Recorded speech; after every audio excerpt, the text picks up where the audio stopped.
Hello, hello, hello. Welcome everyone to the live stream today. This is the third presentation for QuantumGrad's Qiskit Fall Fest of 2024. Today we're hearing from Dr. Sagarika Mukesh, a design and simulation engineer from IBM Quantum. Dr. Mukesh has been working on nanofabrication and RF engineering for most of her time at IBM. As such, she has a strong knowledge of IBM quantum systems. Having worked in the development of new technology for the past 15 years, Dr. Mukesh will be the person to introduce everyone to superconducting quantum computers. However, before we get underway with the presentation, we just have a few announcements. Firstly, we've released the first notebook and we'll be releasing the second after this presentation, so please feel free to get started on those. Secondly, we have our fourth presentation in 7 hours from Kishore Bharti, who will be presenting on quantum error correction. And lastly, if you have any questions, please leave them in the chat and we'll answer them at the end of the presentation. So don't hesitate to ask because we really appreciate the engagement. And now, with all of that complete, please welcome Dr. Sagarika Mukesh for her presentation on superconducting quantum computers. Hi, everybody.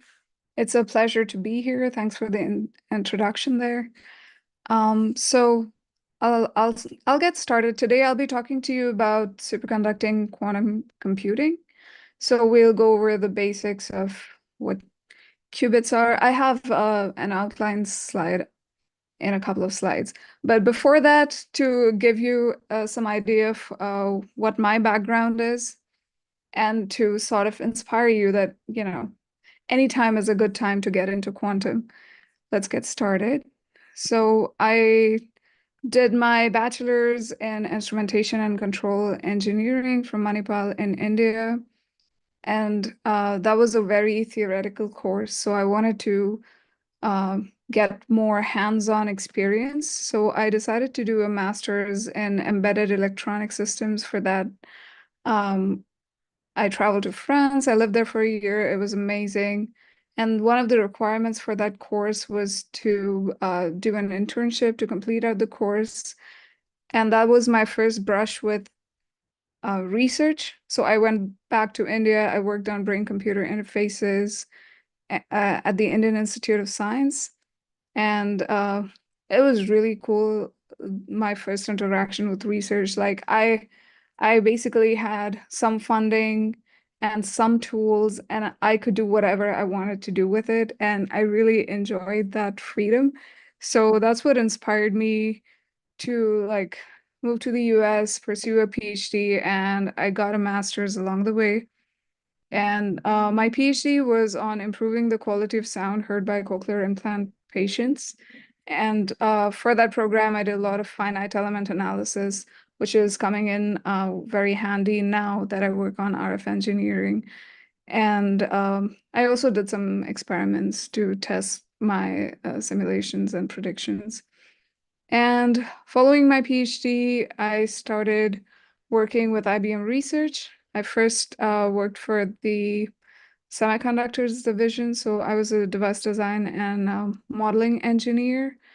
And we worked on cutting edge of transistor technology.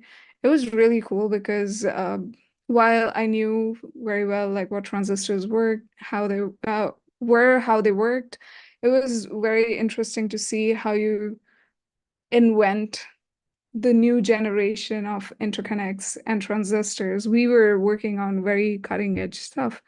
But at the same time, I could also feel like the most fun and glorious part of transistor scaling was sort of behind us already because we're already at very small scale and we're like trying to squeeze out the uh, efficiency and performance from those like older generation of transistors. So I was looking for something that was more that had more opportunity for contribution. And quantum computing is one such field. And as you know, IBM is a pioneer of quantum computing. So internally, they had a lot of programs on introducing quantum computing. And as a new hire, I was exposed to a lot of this, and I thought it was really interesting. So that's how I started getting involved. I worked on a few side projects before I was able to transition as a full-time employee to quantum, and that was back in 2022. So since then, I've been working as quantum processor design and simulation engineer. It's been very interesting, intimidating, and challenging, but fun experience. So, moving on to the bulk of the talk today, I'll talk about the motivation and general background for why we need quantum computing, state-of-the-art quantum hardware at IBM, superconducting qubits, electronics and control, and qubit control, and then a brief introduction to Qiskit, and then we'll move on to the takeaways. So, some of the questions that we might think about at the outset is, why do we need quantum computing? Classical computers are killing it today, right? They're doing so well. Like every time there's a quantum paper, there's all these GPU papers and TensorFlow people who are like, oh, we can do this better than you. Yes, there's 70 years of research and development behind traditional computing, whereas quantum computing is relatively new. But we as someone who's interested in this field, like it's good to understand what is the scope of this field. So we'll talk briefly about that. Then we'll compare classical computing to quantum computing a little bit and talk about the different types of qubits. So why do we need quantum hardware? There are many difficult problems that, despite all the advances in classical computing, are still elusive. And quantum computers are important in solving problems of nature, for example, chemistry. So the whole idea of a quantum computer came about around 50 years ago when Feynman said, like, if you really want to understand nature, you should be able to simulate it. And to simulate nature, you need quantum computers. And at this point, we can talk a little bit about quantum advantage and quantum supremacy. We're currently in the era of quantum utility, but quantum supremacy would be the point at which a quantum computer can give a better answer to a problem that's been specifically crafted to be easy for a quantum computer and hard for a classical computer. So that would be anything that's like you've heard about the factorization problem. So, factoring two large prime numbers. But quantum advantage is the point at which quantum computers can give a better answer than a classical computer for some problem that people care about. So that's the goal. That's what we're working towards. And yeah, moving on to the next slide. Here's an attempt at a Venn diagram. And this is basically, this chart paints a good example of where these problems lie between classical and quantum systems. In the center are the problems we can solve very easily today. And that's, multiplying two large integers, reading emails, streaming videos, etc. In the light blue area, we see that there are problems we cannot address adequately today using classical computers. These are generally problems that require a very large amount of data, long periods of time, or a combination of both. And examples of some of these intractable problems are factorization of large numbers, simulating complex molecules, and large-scale optimization problems. So personally, when I was working in nanotechnology, sometimes we'd see some weird features on the hardware and we didn't know why they were happening. And like, as someone who's been in that position, I'd really love the ability to be able to simulate some of the chemistry going on and like derive what the root cause for such things is. There are ways to do something similar at a very small scale, like using ab initio simulations and the like. But it's anyone who's worked in that field knows how long and how complicated those solutions can be, and like how much you need to simplify your problem to get anything useful out of it. So that is a big area where quantum computers can come in handy. And of course, in the dark blue here, you can see there are problems that we see quantum computers can address. And these problems include those that we know to be problems, and there can be ones that we don't even know about, right?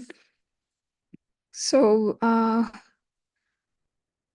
yeah, there's actually there's a chart. The next chart is something I created based on something I'd seen somewhere, where I like this analogy where the idea is that um, you want to go from point A to point B, and classical computing is like building fast cars or like very good roads, highways to connect the two points together.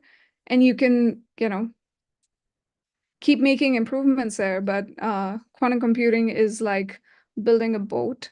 So you can still go from point A to point B, but in some cases it may be better to take the car instead of the boat. In some cases, it may be faster to take the boat. But what the boat enables is this entire new world that, you cannot even explore using a car, right? So that's what the promise of quantum computing is. Like there's uh so IBM focuses a lot on applications, and there's a lot of emphasis on, hey, here's a state-of-the-art quantum computers with such capabilities and so many qubits, and these are the metrics. What can you do with it? Like, show us how to best use it. So there's a lot of community efforts to solve problems that we know to be hard and that we think can benefit from quantum computing, but to actually show those applications. So comparing some elements that make quantum computing different from classical computing, of course, this is very basic. In classical computing, you have a single bit and you have two discrete states, and the measurement is deterministic. Whereas in quantum computing, it's a single qubit, and a single qubit is actually a superposition of states, the two basis states, 0 and 1, and the measurement is probabilistic. The classical computing is n bits, one state with n components. In quantum computing, it's one state with 2 to the power of n components. And the gates are different. So classical computing has the and or not. Quantum information processing has, the CNOT, Hadamard, and such. And in classical computing, processing can be improved by parallelizing the hardware or operating sequentially fast in time. In quantum computing, processing can be improved because of the superposition and interference effects. So intrinsically, it can be faster in solving certain problems. So now briefly talking about some like different qubit technologies that different groups are working on. There's the ions, photons, nanowires, solid state defects at NV centers, neutral atoms that have been making a lot of uh, good news lately. And of course, lastly, the superconducting qubits. This is just to put it out there, but IBM mostly works on superconducting qubits, so those are the ones I'm most familiar with. So I'd love to go in more details on that. But before we get into that, there's a brief sort of market survey kind of thing, like which company is investing in what technology. So transmon qubits are the superconducting qubits, and they're essentially nonlinear superconducting LC circuits. Major players are IBM, Google, Intel, and they they were the first demonstration of quantum computing on cloud. They're the most mature in terms of research. Like people have shown a lot of different capabilities with these qubits. Spin qubits come in a close second. They are lithographically defined silicon-based quantum dots, and Intel is actively working on it. So while they have challenges they need to overcome, like as an industry, we know a lot. We know a lot about silicon and how to process it, and we have tools and capabilities to do very controlled things with silicon. So that's why it's a promising qubit, but it has its challenges, and I'm sure the people who are working on it are working very hard to do well with it. And lastly, there's the topological qubits. Um, Microsoft is sponsoring a lot of research in this area, so it's worth mentioning, but it's a fairly new, immature field with um, it's like the least understood in my opinion. So next, we'll define what exactly is a qubit. A qubit is a two-state quantum mechanical system, and there should be the energy spacing should be well isolated from other energy levels in the system. I have some charts later to show exactly what they mean. And the qubit should be able to be probed or manipulated. So you should on will be able to move the qubit from one state to the other. And that's this figure right here. Secondly, each qubit should be able to be manipulated individually, meaning if you want to excite qubit 1, you need to make sure qubit 2 is not excited. And the way we do it in superconducting qubits is you have different frequencies associated with each qubit. So you can be selective, and then the spacing of those frequencies, things like that matter. And finally, pairs of qubits should be able to be controllably interacted. This means you should be able to turn the coupling between qubits on and off at will. So there's a lot of research in this area. We do it using something called couplers, and in the world of Majorana fermions or the topological qubits, it's called braiding. But it's a tricky operation, and a lot of research is going on in this area on how to achieve this, how to couple like multiple qubits, things like that. Next, we'll briefly look at state-of-the-art quantum hardware at IBM. Well, I'll start with the quantum, like IBM roadmap. I smile because it's always very intimidating to look at. Next, we'll go on to talk about, like, I'll show you some pictures of our quantum computer, basically. And then I'll show you how to access a quantum computer.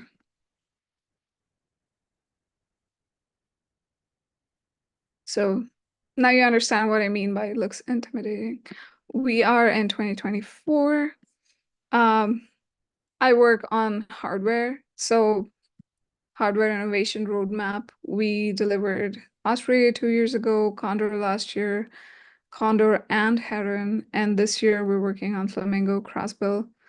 And our next big thing is going to be this Kookaburra. So something interesting to note here is that for the first few years, you'll see we're trying to build larger and larger chips. And then starting last year, we started to be more modular because we think if we want to scale to very large systems, we should be treating like each unit, each qubit chip as a unit, and then connect those units. And that way we can make it truly scalable instead of trying to fit more and more chips on the same wafer.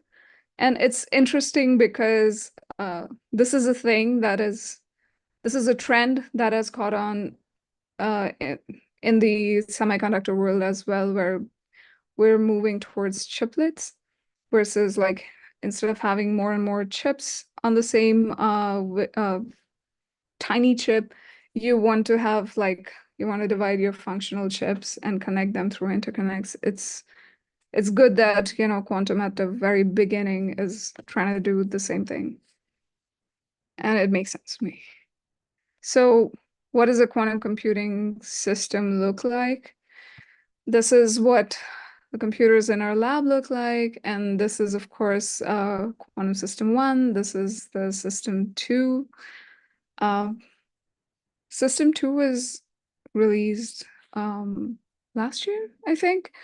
And it's a very intelligent design. It's meant to be like the unit cell of a proper quantum data center. So the design of it is such because you can keep adding on fridges and then they become into a hexagon. There's a very cool video online. You should definitely check it out. And you can build like a lot of these and they'll all be like connected to each other. So we have the scaling hardware um, infrastructure. Now we just need to populate them with amazing quantum chips. And yeah, you have like a large ecosystem of quantum computers. And of course, the golden chandelier. This is what a quantum, we call it the golden chandelier for obvious reasons. And the bottommost part is where the quantum chip actually lives. Of course, well, it looks pretty much like this. And the wires this is an example system, but yeah, when you're connecting your chips, you need to make sure like the wiring is correct. And it's interesting. Like I got to work with the fridge sometime last year, and you can open up the whole thing, put in your thing. It takes some time to cool down, and then you can go start doing the measurements. It's very exciting. And then what's inside here's an example of the qubit chip itself, where these are the qubits, these are the readout resonators, and of course you have the IO pins over here. And yeah, this is an example of what it looks like. And this is where the magic happens. Of course, we'll get to the component that actually makes the magic happen, which is the Josephson junction in a bit. So how do you access a quantum computer? I made sure the link worked. If you go here, you'll be asked to log in.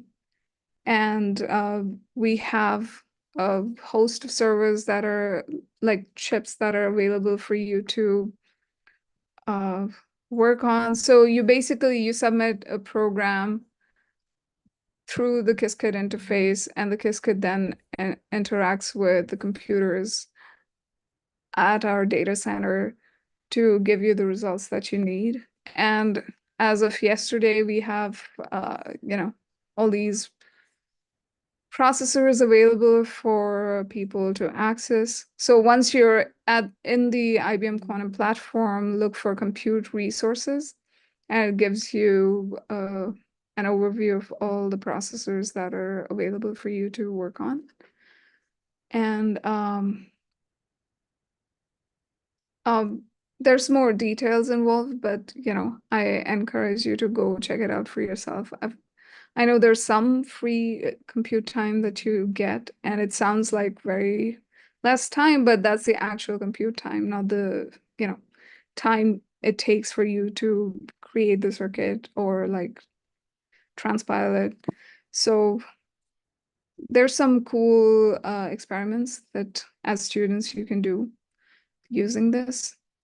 And I'm hoping like as part of your hackathon, you're working on some of that. So let's talk a little bit about superconducting qubits in a little detail. I'll try to keep it, on message, not get into the weeds too much.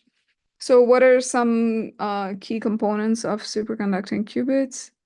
What is a resonator, the Josephson junction, and finally, um, what a transmon looks like. So some key components of a quantum chip. It's the qubit and the Josephson junction. So the idea is the qubit itself, it's two large capacitor pads that are then coupled to a resonator, right? And there's the resonator, which is the superconducting microwave resonator. It helps you drive and read out the qubit, and you can also use the resonators as filters. So here's the picture that I wanted to show. The difference between a classical LC resonator and a transmon is the Josephson junction, which is represented using this circuit element. So the difference between the bottom plot here and the top plot here is you can see for the bottom plot, all the energy levels are equally spaced. So if you send in a microwave pulse and your intention is for the zeroth state to go to 1, but since these energy levels are equally spaced, you cannot control where the transition happens. Any one level can absorb your photon and then get excited.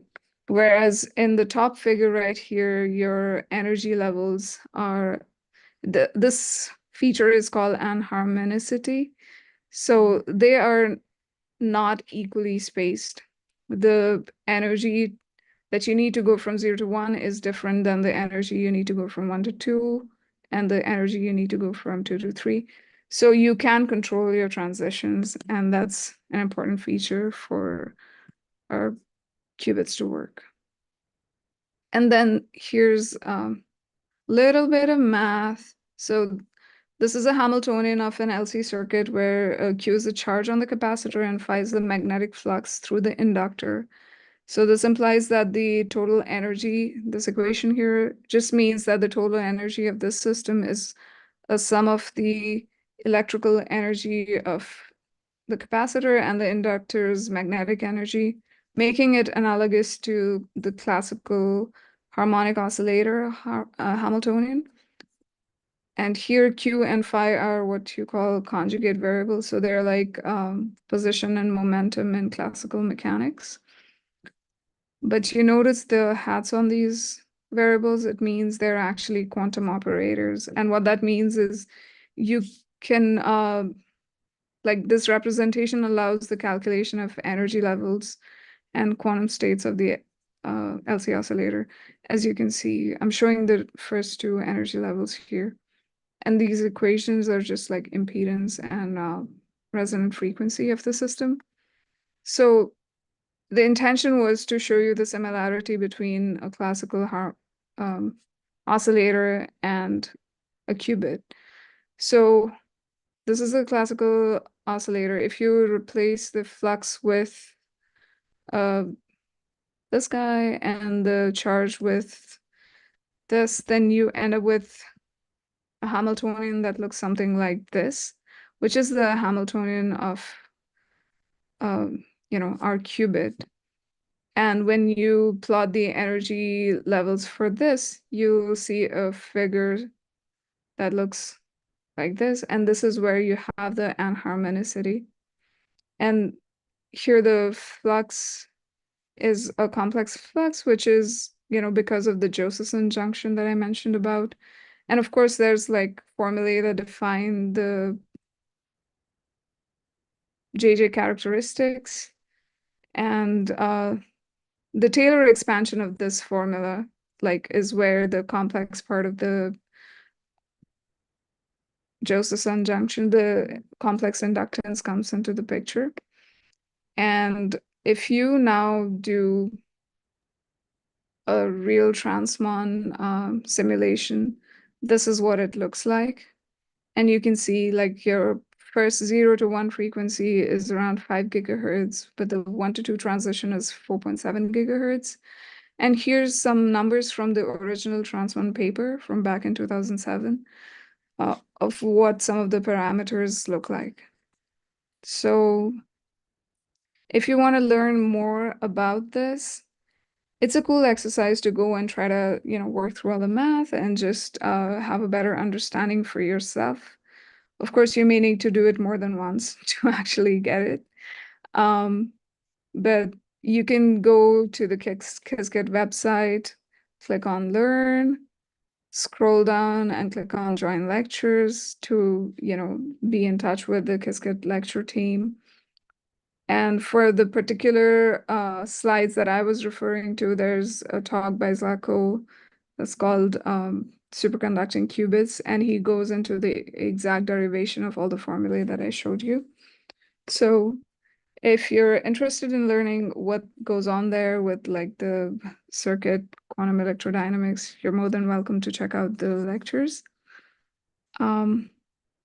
Next, we'll talk briefly about the electronics and qubit control. So this is what this is a picture of resonator as an input-output, like to read out the qubit state. And it can also be used to drive the qubit.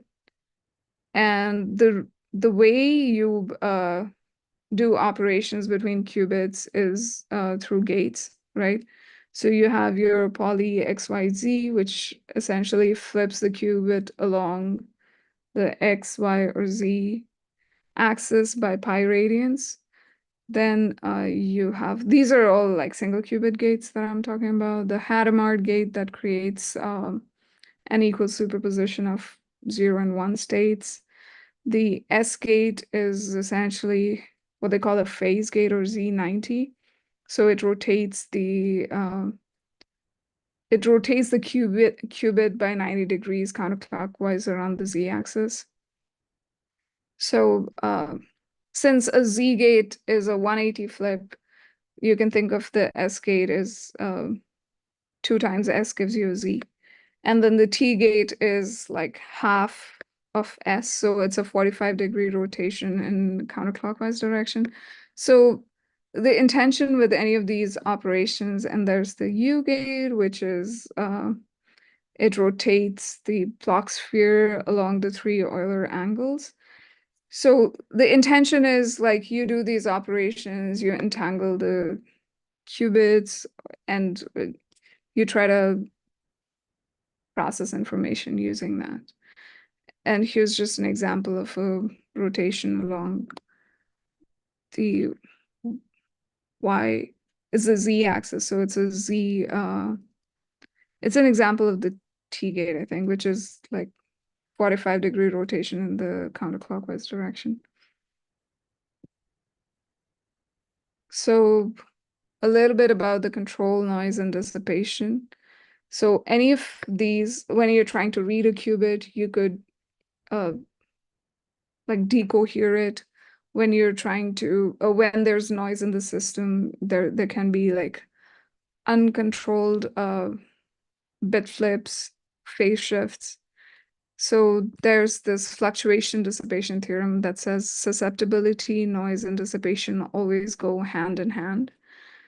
And yeah, as you're trying to excite or read qubits, they can lead to decoherence. So it's important to separate them in frequency and only try to do, like when you're reading, make sure you're not exciting the qubit at the same time. And it's an engineering problem, and we know how to work with it, basically. It's a solved problem. And then there's probing the cavity, the dispersive shift, if you've heard of that. It's like your resonator is coupled to the qubit. So the frequency that you read out depends on the state of the qubit. And you can measure that based on like, when you measure if the qubit is in the 0 state, you measure it. And then you know based on the coupling between the resonator and the qubit what the shift should be. And that's how you find out whether it's in an excited state or in the ground state.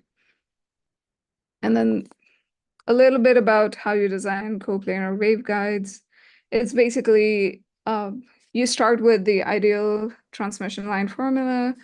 You figure out based on your frequency requirement what the length should be. Then you actually lay it out, simulate the resonator, and you see if you're close, and then you tweak it, redesign it. And this is all coming from because I work in the design team. We're not just happy with, if in theory you can show certain things work and you have like a full quantum picture of it in terms of Hamiltonians. There's even then you need this important component called physical design. So you need to like translate all the quantum knowledge into actual physical components that you can build and measure to build your quantum circuits, right? So a quantum device design cycle is you come up with an idea to solve a problem like, oh, we have poor coherence because of some reason. And then you take a guess at what the reason is, you figure out a way to solve it in physics first, and then you think about the physical implementation of how that would work in a real world situation. And then you design your components, put them on uh, uh, like a GDS file, and then you simulate it again to make sure it behaves how you expect it to behave. And once you verify that things are working how you expect them to, then you take it to fabrication. So that's like that ends the hardware section of the talk. And then I'll briefly talk about introduction to Qiskit. And given that this is part of Qiskit Fall Fest, I think a lot of you already know about this. But, Qiskit is our open source software development kit. It was recently moved to Rust, and it's faster now. And here's a workflow of how Qiskit works. Any inputs you provide are essentially classical inputs, and then there's a middleware that like interprets that input and makes it into quantum readable information. And then, it's essentially sent in a queue to run on actual QPUs. And then the results are sent to you for post-processing and visualization. So here's like, if you want to learn more about Qiskit itself, again, I think at this stage you should be familiar with all of this, but there's the homepage, and you can find all the relevant details here. And there's a bunch of tutorials too for those who are really new to this. So there's like 4 main steps that Qiskit consists of. It's you build the quantum circuits that represent the problem you're considering, compile it. So the compilation is done internally, but you compile it for a specific quantum service, example, a quantum system, and then you run it, and then you analyze the results, right? It sounds straightforward, but for me personally, the most difficult part is you know, working with like the actual coding of the inputs is what takes me the longest, personally. So some takeaways. You can design quantum circuits and run them on actual quantum hardware using Qiskit. And Qiskit textbook is a great resource for improving your knowledge of the field. So that's all I had today. If you have any questions about any of the things I've talked about, feel free to reach out to me. My email ID is on the screen right now. I've kept it simple for ease of access. And if there are any questions now, Zachary, that we need to answer, I'm happy to do that. Okay, sounds good. Well, thank you for that amazing presentation, Dr. Mukesh. It contained a lot of great and helpful information for our viewers and was very interesting to see the future of IBM Quantum. Also, thank you to everyone watching the presentation. We're so grateful to have you attend live or watching the replay. As a quick reminder, the second notebook will be going live shortly, so please get started on that. And before we close off, we can see if anyone has any questions or if you have any closing remarks, Dr. Mukesh. But otherwise, yeah, I think we're good. Right. Just all the best with the hackathon. It's always interesting to learn about these things. Yep. Well, it doesn't look like we have any questions, so thank you again, Dr. Mukesh. We're looking forward to the research and products that you at IBM develop, and see everyone for our final presentation in a few hours.